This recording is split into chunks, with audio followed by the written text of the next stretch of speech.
So let us discuss about the West zones of the lung.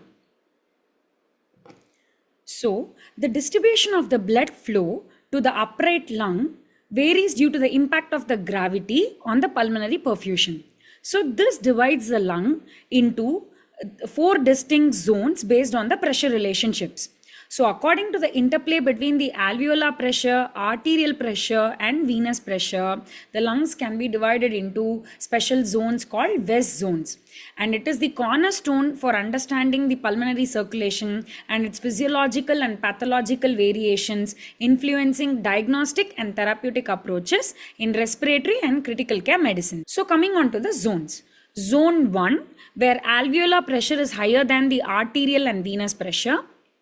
And zone 2, where the arterial pressure is higher than the alveolar pressure and venous pressure, a relationship which changes during the respiratory cycle. Zone 3, where both the arterial and the venous pressure is higher than the alveolar pressure. And zone 4, where the interstitial pressure is higher than the alveolar or pulmonary venous pressure. So as I told you, zone 1, where the alveolar pressure is more than the arterial and venous pressure.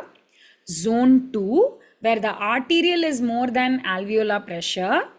Zone 3, where the arteriolar and venous pressure is more than the alveolar pressure. And zone 4 is the interstitial pressure being higher than the alveolar pressure. Similarly, zone 1, which in normal patients we don't see. Zone 2, where the arterial is more than the alveolar, which has intermittent blood flow based on the pressure differences. And zone 3, where arterial venous is more than the alveolar, where there is continuous blood flow. So let us briefly discuss about all the zones. So zone 1, as I already told you, the alveolar pressure exceeds both the arterial and the venous pressure. So it is a poorly perfused region, often referred to as dead space. So here the blood flow is cyclical, occurring only during systole when arterial pressure temporarily exceeds the alveolar pressure. But no significant gas exchange happens under normal condition. So this is not seen in normal condition. Zone 2, where the arteriolar pressure is more than the alveolar pressure, right? So here intermittent blood flow happens depending on the difference between arterial and alveolar pressures. Flow is determined by the gradient between pulmonary arterial and alveolar pressure. The blood flow increases with systole and decreases during diastole, particularly in hypovolemia.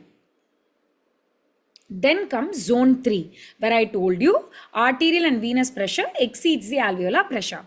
Here there is continuous blood flow because of the uninterrupted pressure gradient between pulmonary arterial and venous pressure. Whereas in zone 2, it is the arterial and the alveolar pressure gradient. But here the pulmonary arterial and the venous pressure gradient, where it represents the region with the highest blood flow in the lung.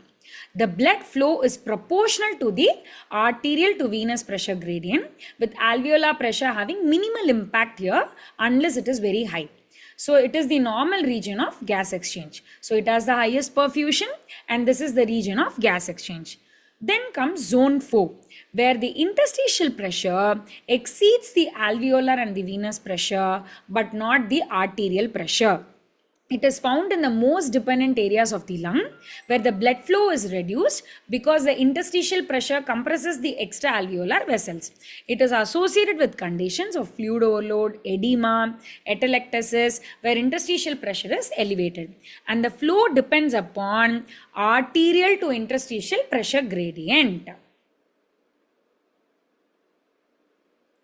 So, what are the clinical implications of the West zones? So, zone 1, that is the dead space ventilation, that is where there is minimal or no perfusion due to the alveolar pressure compressing the capillaries. It is also called as a dead space where ventilation occurs without effective gas exchange. Okay, so high PEEP from a mechanical ventilation can enlarge the zone 1 because when you give high PEEP, the alveolar zone is increasing, right?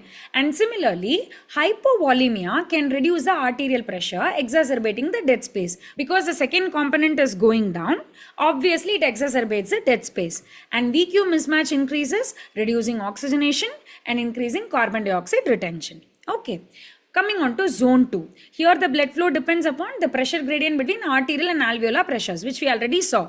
So it happens during systole, it does not happen during diastole, right? But pulmonary hypertension alters the perfusion gradients, shifting zones, and exercise increase the arterial pressure, expanding zone 2.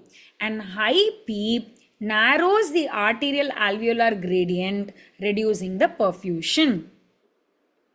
Coming on to clinical implications with zone 3, which is considered to be the optimal perfusion zone and where the gas exchange normally happens, right? So it is critical for maintaining oxygenation in dependent lung areas. Positive pressure ventilation can recruit the collapsed alveoli in zone 4, converting them into zone 3. And hypovolemia reduces the venous pressure, shrinking zone 3. Okay? Coming on to zone 4 clinical implication, where we saw that it is usually seen in the dependent part of the lung and usually seen in the pulmonary edema, ARDS, atelectasis cases. So pulmonary edema increases the interstitial pressure, expanding zone 4. ARDS and low compliance exacerbate zone 4. And PEEP recruits the zone 4 and converts it into zone 3, as we just saw in the zone 3. And sometimes if you over distant, then that doesn't make any major change. So what are all the clinical implications across all the zones? The mechanical ventilation can create or shift zones based on the PEEP and the compliance. If you keep optimal PEEP and compliance, a zone 4 can be recruited into zone 3. But if you over distant, then there is no meaning. And fluid management restores the perfusion in the zone 1 and expands zone 3. Pulmonary hypertension shifts the zone, worsening VQ mismatch. And effective hemodynamic monitoring optimizes the zone specific intervention. Okay, this completes our West zone.